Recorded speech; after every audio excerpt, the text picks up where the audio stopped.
and welcome to the Tavern Chat Podcast.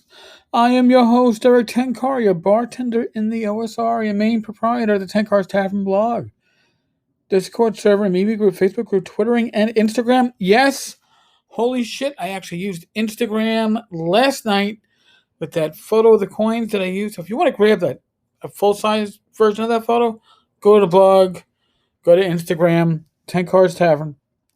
You can't miss it. Or you could. You could miss it. It could happen. So, believe it or not, although I got one short voicemail on the coins topic from yesterday, there's a lot of talking about it on Facebook. So and on the blog. So let me step away. We'll listen to Jason, and then I'll read a few comments.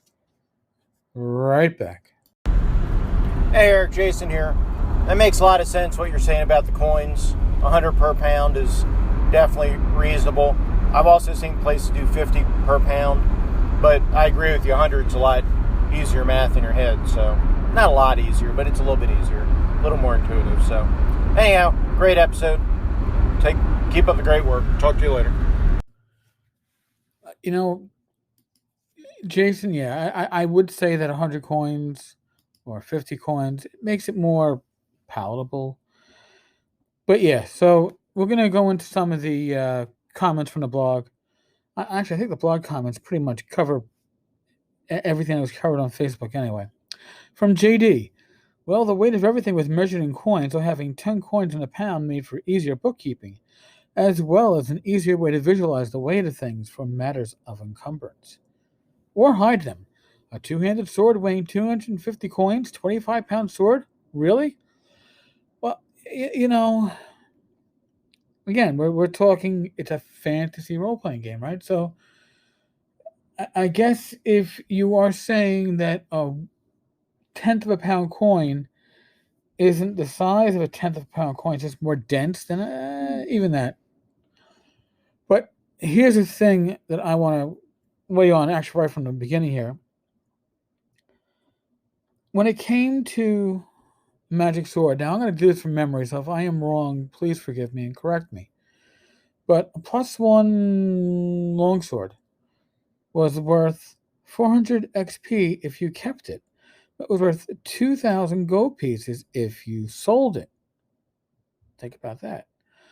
2,000 gold pieces if you sold it. And as in theory, most of your XP was from treasure, it was much more valuable to sell your magic items than to keep them, unless they were really, really needed. Think about it, right? And if you're going to trade stuff, would you rather carry 2,000 gold pieces or a +1 longsword? Now, the argument goes, well, when you want to sell it, how do they know it's +1? I agree. But if you're going to move large amounts of money around, isn't it better to just move small amounts of magic around? It screws up the whole economy in that.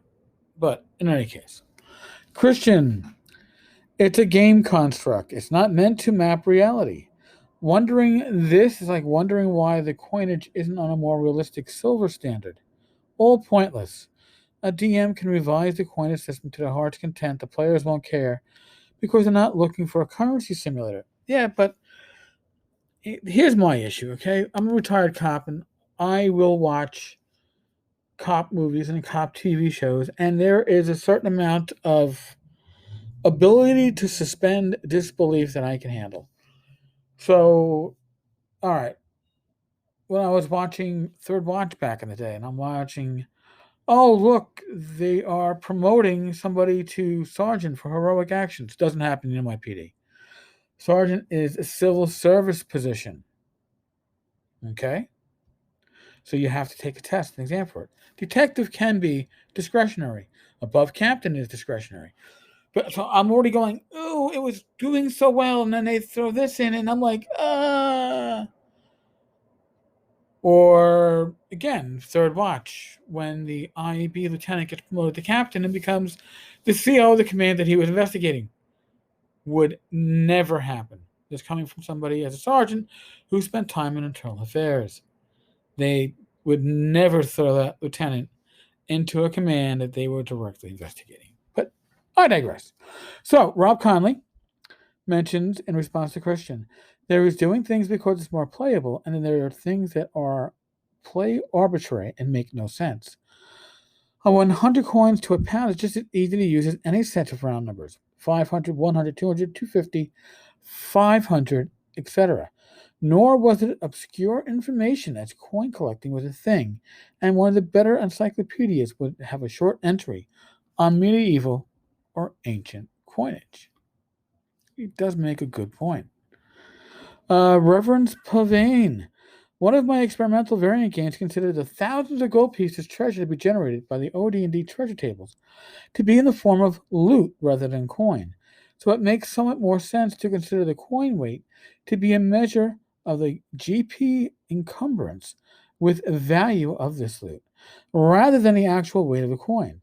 Although in this case, I went in the other direction and reduced the GP loads that could be carried by things and people. The value indicated where the loot can be traded for coin, copper everywhere, silver at towns, gold in the cities, and platinum at the royal courts. And that's an interesting way to handle it. And I don't know if I'd be quite that restrictive, but yeah, you go into a small town, not much. They might take you gold, but they're not going to be. They're not going to be able to break it. Maybe they can't make change for a platinum piece at the tavern. So either you overpay, or you gotta find somebody who's going to be looking to shake you down for 10 or 20% of your money. That's something they mentioned, but we never did that, right? McLeod. The value of the coins is based on the availability of the metal. If a world had lots of gold, then you would need more to equal a smaller value. The only reason ours are sized the way they are now is tradition. Also, if you look at a real gold dollar, they weren't very big. Easier to lose, so you are better off mixing the metal with something baser to make the coin larger and easier to track. Seven Bastards follows it up with gold is scarce here because we don't have dwarves, or maybe we don't have dwarves because gold is scarce. Either way, you have big coins because dwarves mine a lot of gold. Okay. Rob Conley follows up with, I use a silver-based system where 1 silver penny is equal to 1 silver piece, which equals to 1 denarius, and there are 250 silver pennies to a pound, and the coins are the size of a U.S. dime. I also have a coin of a much greater value than the gold crown, which is worth 320 silver pennies, which is minted 16 to a pound, and the coins are roughly the size of a U.S. half dollar. I talk about this in the equipment booklet on my website. And you can go to batintheattic.com. You've got a free download, so go to Rob's website. Michael Thompson, good point. When I was in Trier, DE, is that Delaware? I don't know. I marveled at how small the Roman coins were, especially compared to the euros I carried there. All right, so I guess I don't think it was Deutschland? I don't know. But in any case, it drove good discussion, and it is a good thing to discuss. And again, my issue is also think about it. When you say somebody, you found a gold ring, is it magical? No, then fuck it, I leave it, right? Because how much could a gold ring be worth?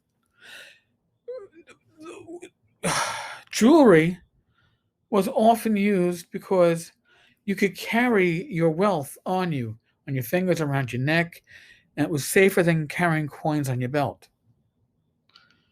But if a gold coin weighs 1/10 of a pound, how many rings are you to make out of a single gold coin? So how much is a gold ring actually worth? Not much. And therein lies the crutch, right? That ability to suspend disbelief is huge with role-playing games, right? I mean, I remember reading an article about falling damage and how you fall 10 feet, it's 1d6. You fall 20 feet, it's 3d6, or was it 2d6? Because don't you add 2d6 for the next 10 feet, or is it total? You know, I'm going to have to relook because I read so many different ways about doing falling damage. But in any case, Folks, I appreciate the feedback on the coinage stuff. I think I got to make it an issue in my next campaign. I'm also enjoying sitting at a desk when I do this podcast as opposed to sitting in a recliner with a laptop or an iPad in front of me. Having the laptop on this old mini desk and sitting in an actual desk chair is a nice change of pace. All right, folks, on that note, I'm going to bid thee adieu. We are still in the midst of a pandemic. Please take the precautions that you need to take to keep yourself, your family, your friends, your loved ones safe. And as always, be safe, be well, God bless for all those dice.